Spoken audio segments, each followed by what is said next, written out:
We'll always have Paris.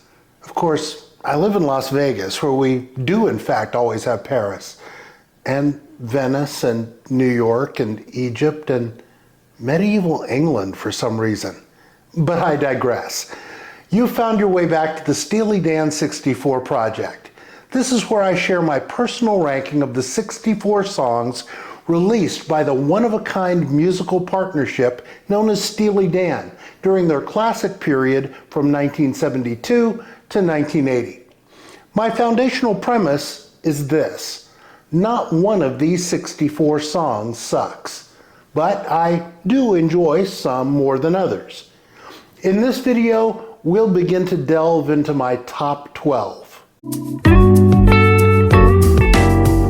Once again, welcome to the nest. Swan Shadow here, really glad to have you along for this musical journey we're on. In this episode, we'll consider the 4 songs that occupy spaces 12 through 9 in my personal ranking of Steely Dan's 64 classic period songs. If you're new here and want to find out what we've covered already, there are links to the previous videos in this series in the description below. As always, I want to open with this caveat. This ranking is strictly a representation of one person's opinions about these songs, coming from someone who's been an avid Steely Dan fan since the 1970s. Your evaluation of and opinions about these songs can, will, and indeed should be different from mine. Also, as I've previously stated, this is not an exercise in quantitative analysis. I'm not an expert in musical theory or composition. The entire idea of figuring out how one piece of music might be critically superior to another is completely beyond my understanding.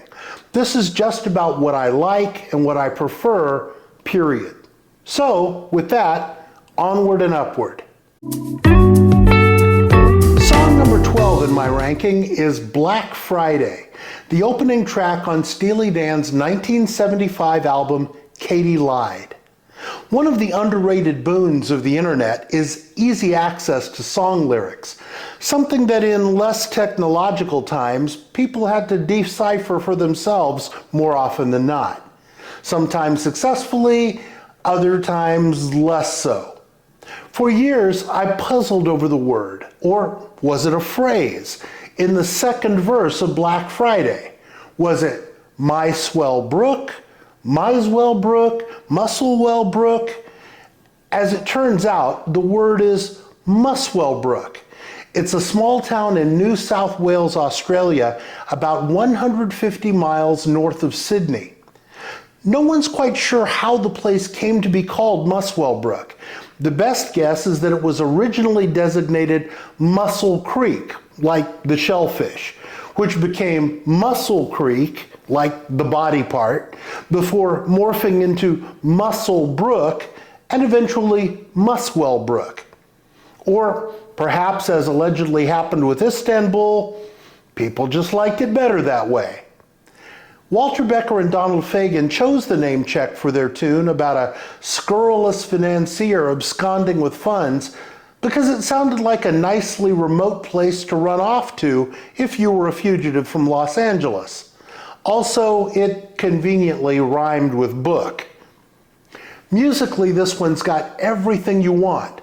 It's got a driving beat pushed along with aplomb by Jeff Porcaro on drums. You know, not many Steely Dan joints can be described as danceable, but Black Friday certainly is. There's a catchy, clever, hook-laden lyric, and a propulsive guitar solo by Walter Becker, wringing the snot out of Denny Dias's Telecaster. People who think of every Steely Dan track as yacht rock need to just hear them just plain rock, and that's what they do on Black Friday. That and maybe wrestle over a cheap flat screen at Walmart. Then again, for some of us, every Friday is Black Friday. Song number 11 is Peg, track number 4 on the 1977 album Asia. Rumor has it, and you can take this for what you will, that this song recalls the brief life of one Peg Entwistle, a wannabe starlet in the early days of the LA film industry, who committed suicide by jumping off the famous Hollywood sign in 1932. It read Hollywoodland back then. To the best that I can determine, Fagen and Becker never confirmed this story. They have rarely confirmed speculation about any song they wrote. But I suppose that explanation works. Personally, I always thought it was about a young actress being seduced by a sleazy producer into making films for more mature audiences. Either way, the grimy underlying narrative is offset by as bright and bouncy a melody as the boys from Bard ever penned. The most famous anecdote concerning Peg surrounds the quasi-Hawaiian guitar solo by Jay Graydon. By the time of Asia, Becker and Fagen had become so anal retentive that they would routinely bring in multiple session musicians to record the parts to their songs, then discard everything but the one track that met their specifications. 6 other guitarists took a whack at the Peg solo before Graydon came in, and in a day-long marathon involving countless takes, finally nailed it. It's no wonder that Graydon switched from playing to producing shortly after the Asia sessions, going on to great success helming albums for the Manhattan Transfer and numerous other performers. After that ordeal, I'd have probably hung up my axe too. In a nod to our repeated mantra that Michael McDonald makes everything better, let's mention that McDonald's multi-tracked vocals are probably the feature of Peg that everyone remembers. Pianist Paul Griffin also contributed some vocals. He's the one muttering incomprehensibly late in the song. But when we think about McDonald, has any background singer ever squeezed as much juice out of a single syllable as McDonald does with his punctuating Peg? Consider that lily gilded. The song that kicks off my top 10 is Ricky Don't Lose That Number, the opening track on the 1974 album Pretzel Logic. What often gets lost in the Steely Dan discussion is the fact that despite their penchant for elaborate arrangements and jazz-influenced solos, Becker and Fagen spent their classic period creating, for the most part, relatively compact, radio-friendly songs. At the time of Pretzel Logic, for example, which was Steely Dan's last pretense at being an actual band with regular members beyond the dynamic duo, they were filling albums with tunes timing in at around 3 minutes. Ricky ties with the title track from Pretzel Logic as the longest selection on the record, and it's only 4.5 minutes. Not too long for a single, even in the fast-moving 70s. Ricky would become Steely Dan's all-time biggest chart hit, peaking at number 4 on the Billboard Hot 100. Do It Again, their debut single, which also hit number 4, and Hey 19, the lead single from their last classic period album, which got up to number 10, would be the group's only forays into the top 10. Even now, 50 years after its release, Victor Feldman's ethereal noodling on an unusual percussion instrument called the flapamba, sort of like a marimba but with the wooden keys locked down only on one end, makes the song's intro immediately identifiable. It's funny to think that for many years, everyone thought Ricky was about a drug dealer and his client. The reality is much simpler. The real-life Ricky was a woman that Donald Fagen knew and had a crush on during his Bard college days. She didn't reciprocate his interest, at least not to the same level. The song, which was written in the days when Steely Dan wasn't yet a thing, is about Fagen's earnest attempts at connecting with this aloof would-be paramour. That number, so important for Ricky not to lose, was Donald's own. Song number 9 in our countdown is Black Cow, the opening track on the 1977 Steely Dan album Asia.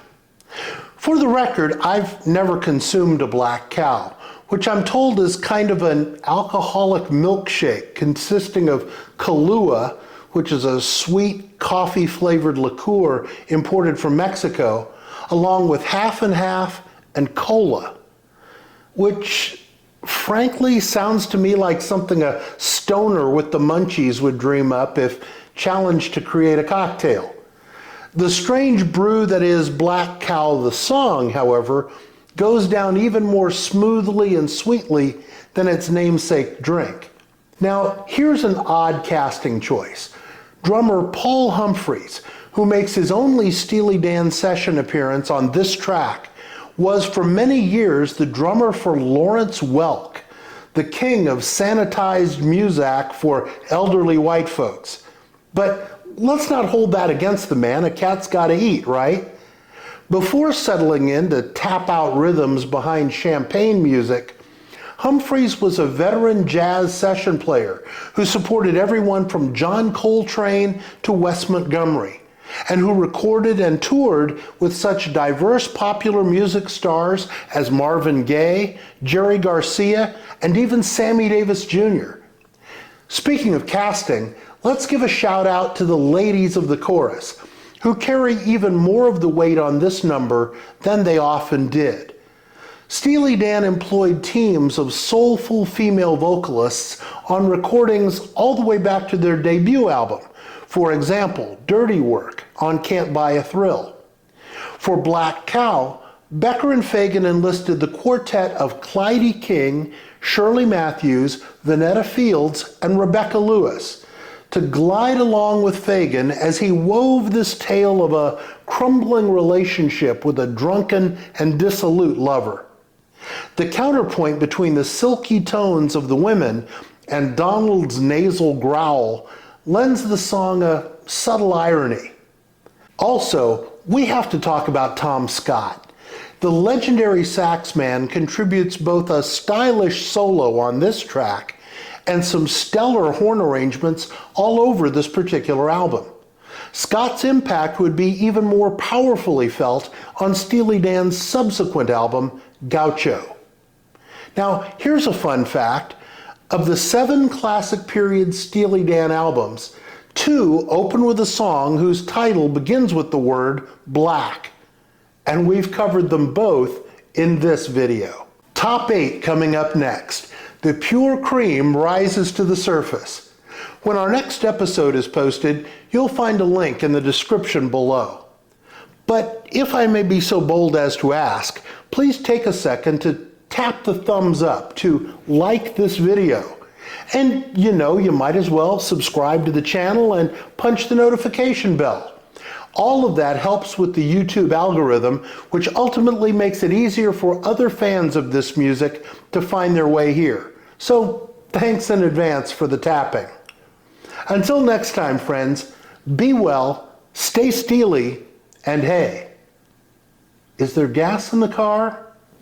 Yes, there's gas in the car.